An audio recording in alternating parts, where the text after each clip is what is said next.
Right now, Harris County Sheriff Ed Gonzalez is asking the greater Houston area to pray for a deputy's stepson. Yeah, investigators say that the 4-year-old boy shot himself in the head yesterday. This was inside the deputy's home. Right now, it is unclear if the weapon was the deputy's service weapon. Jason Miles joins us live from the medical center now with the latest. Jason?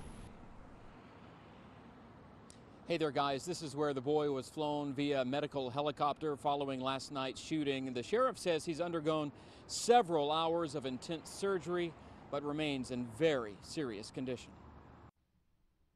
This home in the Hockley area was guarded by a single Harris County Sheriff's deputy today.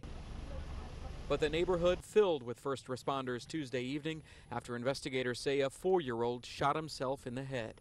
I've learned at least one parent, another adult, and several other children were inside at the time. His stepfather is a sergeant with the sheriff's office. Obviously, they're extremely distraught and heartbroken, but we all remain prayerful. Sheriff Ed Gonzalez tweeted updates in the shooting's aftermath and told us today that he spent much of the night at the hospital with the family. A 4-year-old went through an extensive operation, several hours.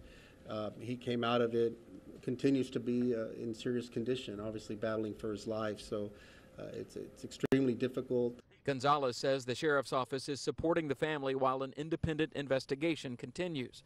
Right now, they're trying to determine what led up to the shooting and how the kid got his hands on a loaded gun. Whether it was his stepdad's service weapon has yet to be announced.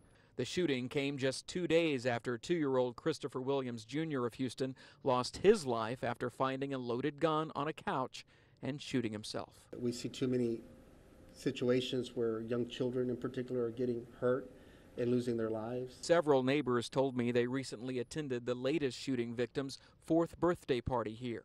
They're praying he gets to celebrate another one. And ultimately, the DA's office will decide if charges are filed in any of these cases. Meantime, the sheriff and others continue to stress the importance of gun locks and gun safes. And just a few moments ago, we got a news release from the Precinct 1 Constable's office.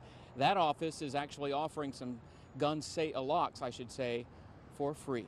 Jason? Thank you, Jason.